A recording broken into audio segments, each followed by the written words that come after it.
But from my experience, it's not easier over there. Also, like I did most of it in Benin. I only went to France when I think it was in 2020. So between 20 and 2022, I was mostly in France. But after that, I was mostly, right now, I'm mostly in Benin, right?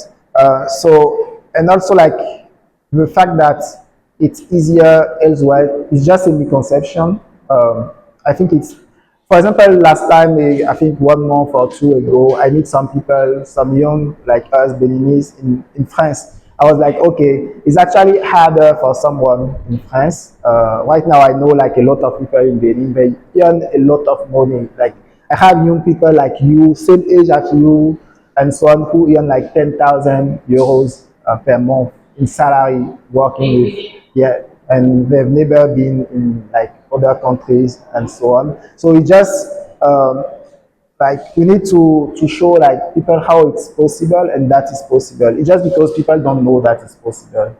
That, yeah, and usually like as I said, for example, the kind of question we're asking for Tama is also the kind of question people were asking me. Okay, why are you not launching physical books and so on? I was like, the population, most of them, they don't want it. Like it's just like a few people like us. So what happens is like people who are here or who come back, they're like, okay, I want to create this solution. But instead of creating a solution for the population, they create a solution for them. And then the population won't want them. But if you create something for the population, they will want it and you will make money. And that's what most people don't do.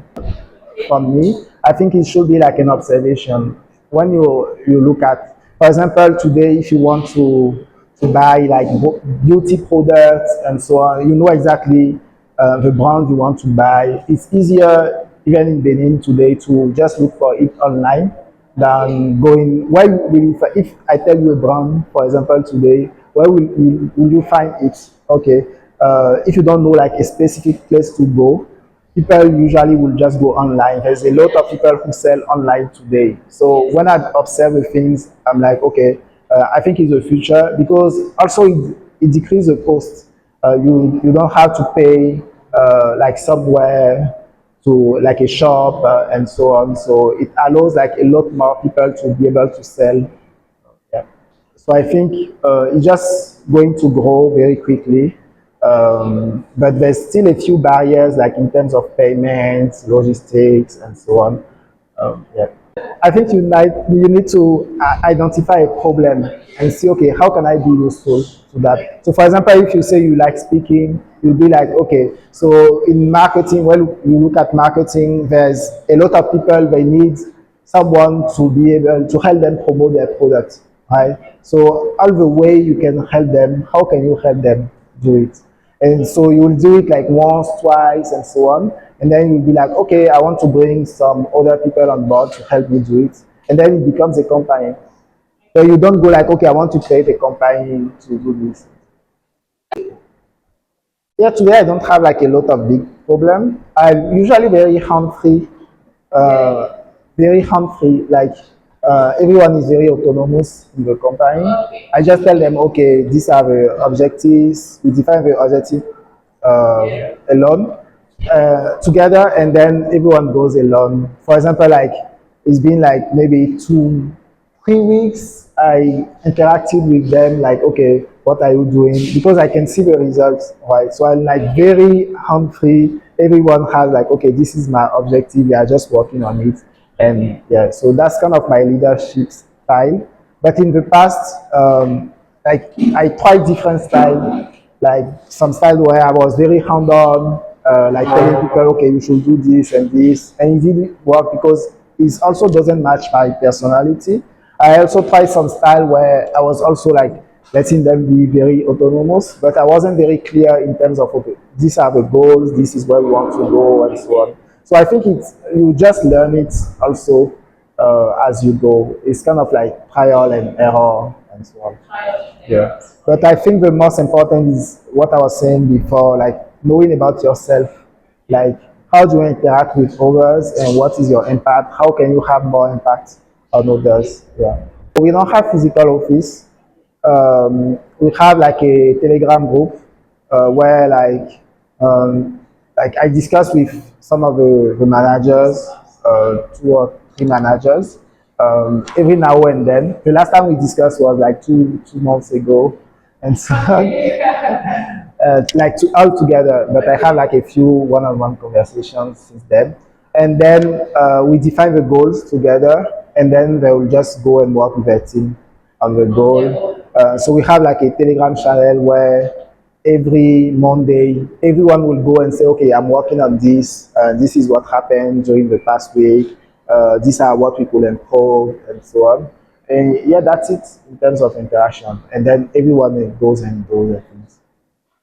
Music platform in Yeah. Africa, for example. So are you envisioning any different other stuff platforms, sales for example? Yeah, like exporting products, shipping a product, everything that people need to sell effectively, like order management, those kind of things. Okay, great. Let's talk about the future now. We see the rise of AI and all the technologies that are coming. What are the fields that we young people have to really embrace if we want to be in the vision of the future? How to be helpful to others. How to be helpful? Yeah, I think that's the only thing that a constant. Like there's technologies they come and they go. Right now it's kind of accelerates. Right? If you were like I don't know 500 years ago, you'll still be doing the same thing that your parents were doing. But today you are not doing the same thing. Like even if you have like the same like um, even if like you are doing this, you are in the same field of work as your parents, the way you work is very different from how your parents were doing it, right? And also like if you have like 10 years of experience, the way you will be doing things today is different from how you were doing 10 years ago. So things are evolving very quickly right now. But the thing that doesn't change is that people have problems, they have challenges, and they need others to help them solve those problems, and they are willing to pay for it. Right. So for me, it will be like, okay, when you look at yourself in terms of your skills and the people who are around you, okay, how can you be helpful to people, and then they will be willing to pay for it. Okay. I get The first thing is that for my parents, they didn't care much about that because I was very autonomous. I didn't live with them. I was saying since I was 15, I was living with my little brother. So my parents weren't very involved in like what I decide to do every day and so on. So that was easy for me. Yeah, they will still be like, okay, are you sure that the thing that you are doing will be successful? And I was like, yeah, yeah, don't worry. But they will still be very worried about it, but that's it, not more than that. And the second question was if I was in a leadership position in education, what would I change, right? Yeah, I think what I would change is um, like making like the student more curious about the world, about learning things and so on, and having a less rigid education system. Instead of saying, okay, this is what we want to teach the student, what I will do is like, how can I give them the tool so that they can go and learn things on their own? Because today there's a lot of things happening. I don't know if you took someone who goes like in university, I don't know, to 2 years ago, they will then be prepared for the AI that is happening today, right? So how can I be sure that any program I put today can be useful for someone 2 years from now, right? So I think the most important is those kind of skills like the curiosity, the ability to learn a lot and those things. So that's what I will make the education program about the most.